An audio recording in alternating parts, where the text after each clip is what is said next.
What's up guys, I'm Mike and this is my 68 Torino GT. I've had a 5-speed in this car for about 5 years now, and over the years I've seen people ask on Facebook and forums about what it takes to put a 5-speed in one of these cars. I have to change my clutch, so I figured right now would be a great time to put together a quick video on how I put a 5-speed.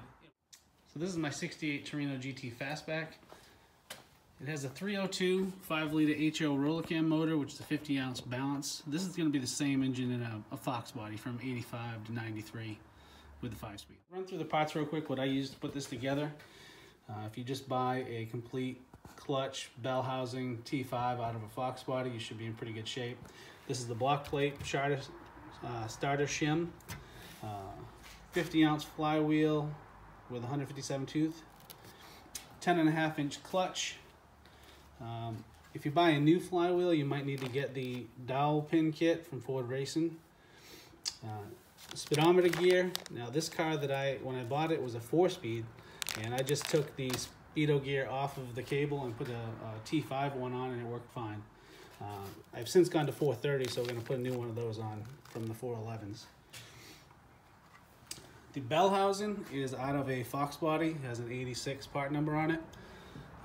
You want the 86 and 93 just for the length of the input shaft. The input shaft is just over 7 inches on the Fox body, where the SN95 is almost 8 inches. So that's going to move the shifter too far back. So then this is a G-Force T5, but it's a stock T5 case. It just has a 26 spline input and some beefier gears.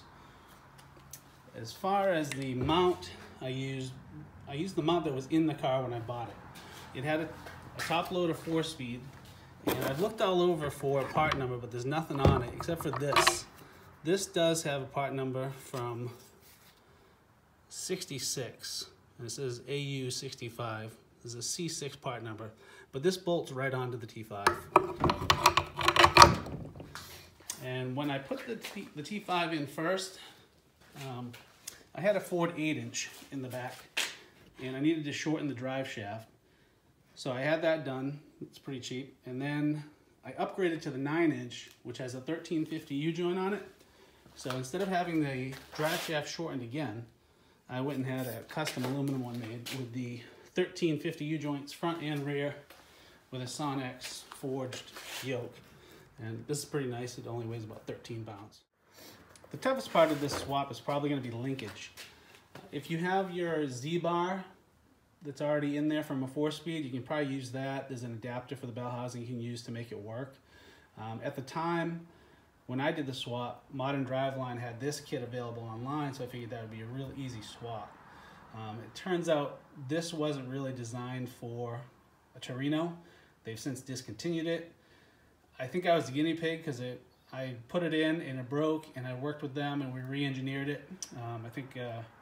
I worked with Paul Coffey over there, great guy, great customer service. We got it figured out, so it's working now. If I were to do it again, I'd probably go hydraulic, so it's something to think about. You can see this is the first casualty, but I can show you how that all works under the dash and how it hooks up to the transmission. Inside the car, like I said, this was an automatic when it was born. When I purchased it, somebody had put a 4-speed in it, but they didn't put a shifter hump in it. So thankfully AMD now makes them, so you get a nice brand new piece for pretty cheap. You can bolt it in and you can just trim it to fit. And if you used an SN95 transmission, you're going to end up bringing your shifter too far back here. So that's why I think the Fox body is definitely the way to go. Under here you can see the clutch cable from Modern Driveline. You drill a hole in the floor there and put it through and bolt it to the firewall, and then there's another piece up under there that you can barely see that kind of acts like a clutch quadrant, and it pulls the cable up. So it pushes on the clutch fork instead of pulling it. But as I put this together, I'll show you how it looks like under the car. Alright, so get your block plate on, then your flywheel. The bolt pad on the flywheel will only go on one way, so just keep turning until you get it right. And the clutch dowel pins, don't forget to put them in the flywheel before you bolt it up. Clutch disc and alignment tool in. Pressure plates in. Alright, so you get your bell housing on. Don't forget to put your clutch fork in with your new throwout bearing. And that is a Forte's Parts effort reducer bolted onto a stock fork. So you probably don't need that. I just need it with my current cable setup. Those top two bolts are pretty tricky to get to. So I figured if you just jack up the front of the engine a little bit, it tilts it back enough that you can get an extension up there and send it home. Once the bell housing's in, you stick the T5 in, and then we'll get ready to do the cross member trans mount. Trans mount and cross member came with my top loader 4-speed, and it bolts right to the T5. That's a small trans mount. Bolts on with those two bolts on the top. Then there's two bolts that come through it that bolt onto the cross member. And then the cross member I just moved back to the rear square. The top loader was in the middle, and for the T5 I just had to move it back on both sides. And it fits perfect.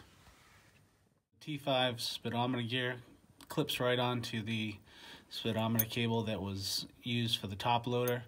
Now this car was born in automatic, so I'm not sure if it'll work on an automatic speedo cable or not, but it worked just fine off the top loader. Alright, so under the car is all buttoned up, exhaust is done, start is in, drive shaft is buttoned up. It's time to go above the car and do the shifter and fluid. Here's a look at how the modern Driveline clutch cable works. There's a block there that bolts to the bell housing where the typical clutch cable would come through and pull on the fork, where this one bolts to it and then it pushes on the fork here. When you pull the cable from inside the car, it shrinks the sheathing and pushes on the fork. So up here on the shift hump, you can see where I trimmed a little bit so that we could get the Pro 50 shifter in there. And then I'm going to use a lower T5 shifter boot to try to keep some of the wind out. Usually there's a metal plate on that, but I removed it so it fits a little better. Pull the carpet over and then finish your shifter however you want. I had to make this bezel, trim it up, but it basically just lays there. You push it down and leave it on the floor like that. All right, so there's the shifter all installed. So now I'm gonna start it up and adjust the cable and go through the gears.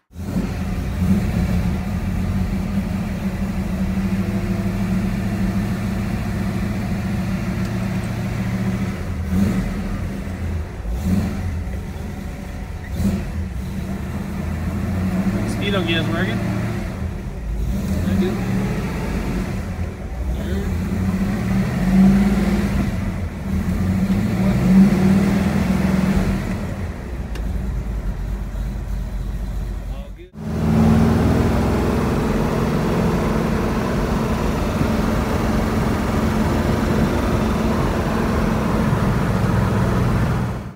That's how I put a T5 in my Torino.